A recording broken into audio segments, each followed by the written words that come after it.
कभी तकरीर करते हुए कहते हो कि मैं मानता नहीं अवैसी को कोई मुसलमानों का लीडर है कि नहीं है। कौन नहीं मानता है? अल्लाहु अकबर। आज कुछ लोगों को गलतफहमी, मुसलमानों के जो बेईमान लीडर हैं, चाहे वो कठमुल्ला क्यों ना हो उनमें शामिल, चाहे बेईमान मौलवी उनमें क्यों ना शामिल हो, इनको गलतफहमी हो गई है। इन बेईमानों को मैं कहना चाहता हूं, सरकार परस्त मौलवी भी कान खोल के सुनो।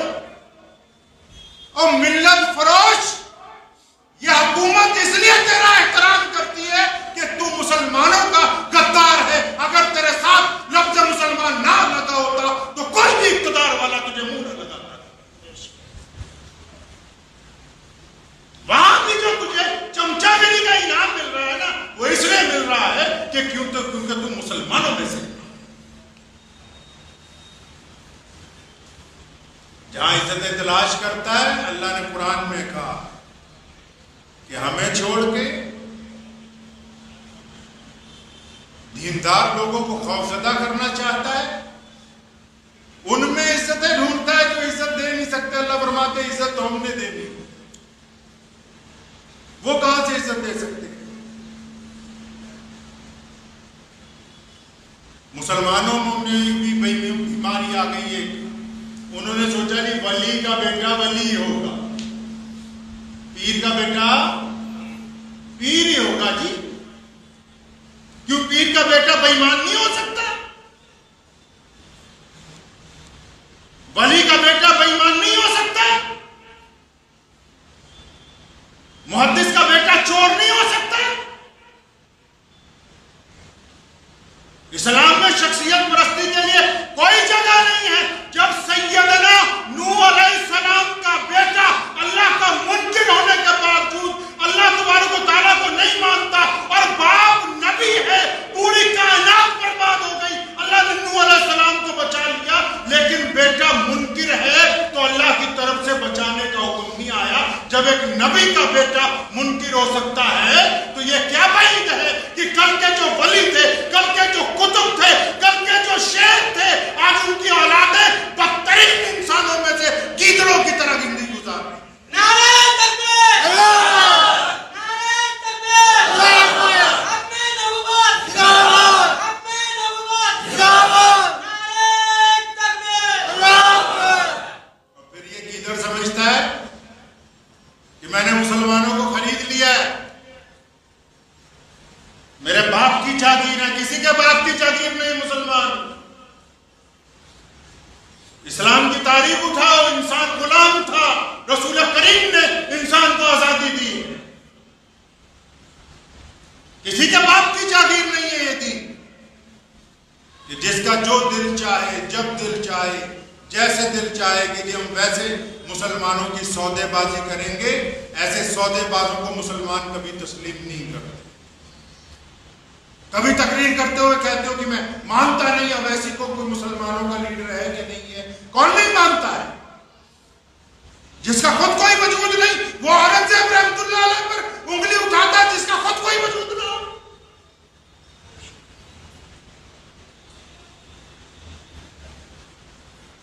मुझे एक साहब ने पूछा, गैर मुस्लिम, आप भी सुन लीजिए बात। कहने लगा उस्मान भाई, आप हिंदुस्तान में मुसलमानों का लीडर किसको मानते हैं?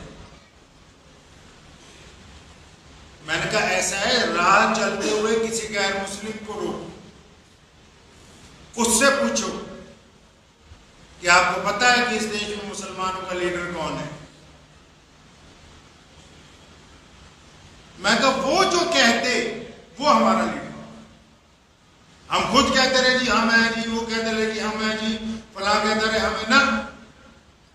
हमारे पड़ोसी जिसको जानते हैं, जिसको आम मुल्क की आवाम जानती हो, रोक लिया एक साइकिल वाले को, मैं भाई बताना जरा, तुम जानते हो किसी मुसलमान लीडर को जो मुसलमानों की देश में क़यादत करता हो? कहता नहीं हाँ जानते हैं, उसका नाम अवैसी हैदराबाद में रहता है। लीडर वो होता है जिसको सारी दुनिया जानती हो। लीडर वो नहीं होता जो हाथों को मुसाफे करके 5-5 रुपए की मुट्ठियां बना के जेब में डालता।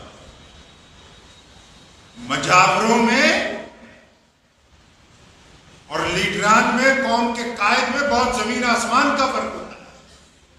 एक साहब का मुझे फोन आया कि आप बार बार बेईमान मौलवियों के खिलाफ मत बोला करो। मैं कहा अच्छा, क्या आप उनसे बैठ के क्यों नहीं बात करते? मैं कहा बात करते हैं मुसलमानों से। कौम को यह ना बताया जाए कि कौन तुम्हारा हमदर्द है, कौन दुश्मन है।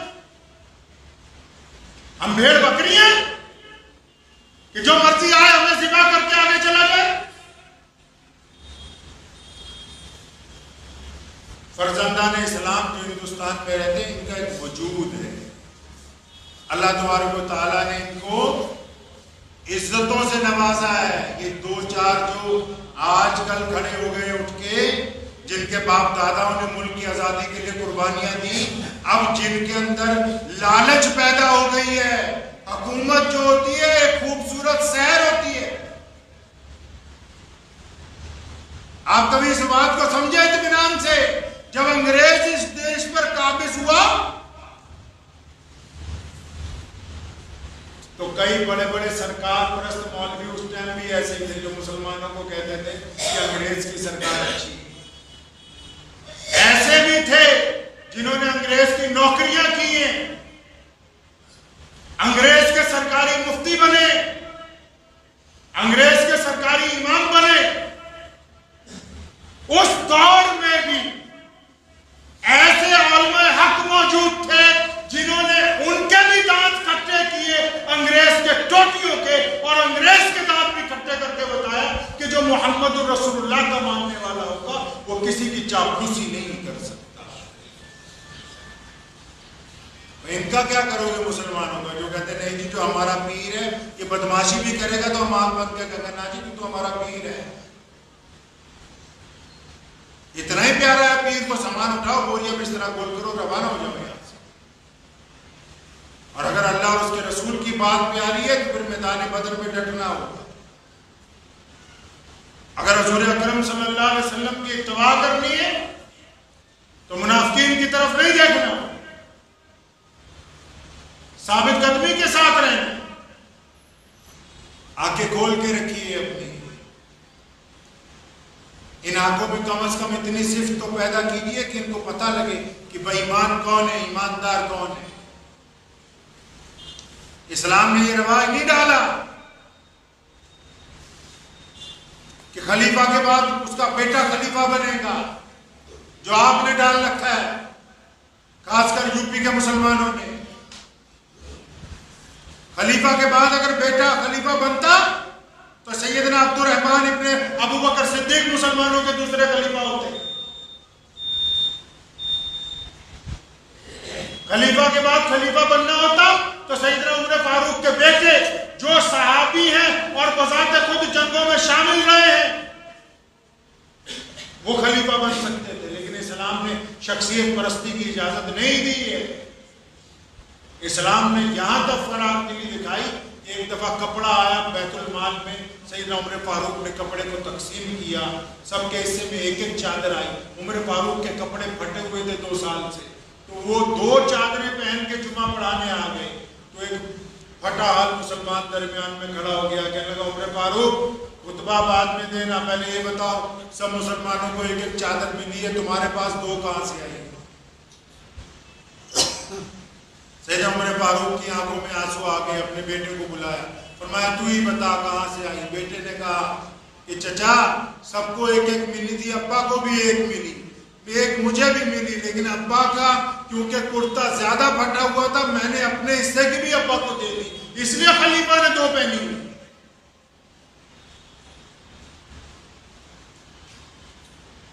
हमें इससे कोई गिला नहीं कि मिल्लत फरोश क्या करते हैं क्या नहीं करते। हम मुसलमानों को बताना चाहते हैं कि जो गीदड़ भक्तियां हैं इनसे ना घबराया करें।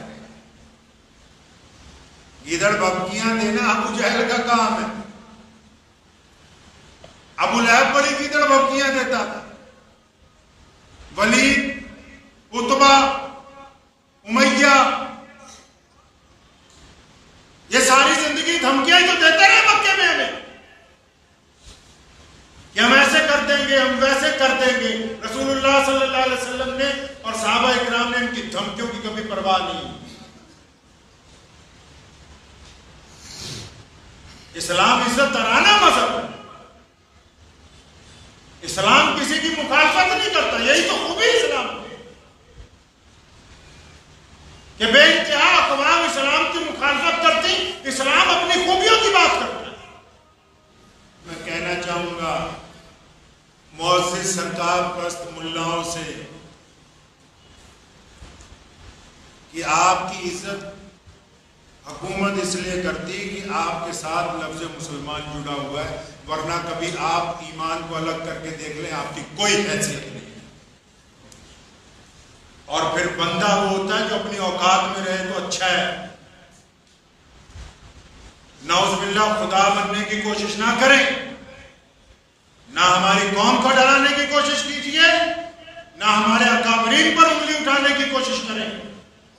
आपकी कोई इतनी बड़ी हैसियत नहीं कि आप बताएंगे कि औरंगजेब रहमतुल्लाह अलैह को कितने नंबर दिए जाएं। आपकी कोई इतना बड़ा वजूद नहीं है। और आपसे मुअद्दबाना गुजारिश है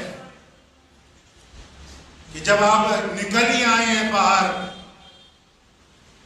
मुसलमानों की मुखालफत में, इत्मीनान के साथ, कोई गिला नहीं है मुसलमानों को, आप भाजपा में चले जाएं, उनके प्रवक्ता बन जाएं, राज्यसभा की कुर्सी पर बैठ जाएं, और हम प्रधानमंत्री साहब से गुजारिश करेंगे कि हजरत को कम से कम गवर्नर लगा दें किसी सूबे का।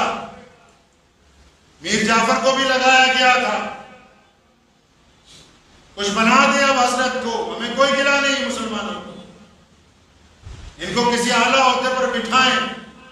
हम अपने मुल्क के लिए कल भी वफादार थे, उससे पहले भी, और हम तो ऐसे कट्टर मुसलमान हैं कि हमने मुल्क को तोड़ने के लिए जब पाकिस्तान बनने की बात आई, हमने अपने ही भाइयों का उस बात को तस्लीम नहीं किया, अपनी धरती पर रहना अपना ईमान समझा। जब हम मुस्लिम लीगियों से टकरा सकते हैं तो इन मिल्लत फरोश मौलवियों की कोई हैसियत नहीं है।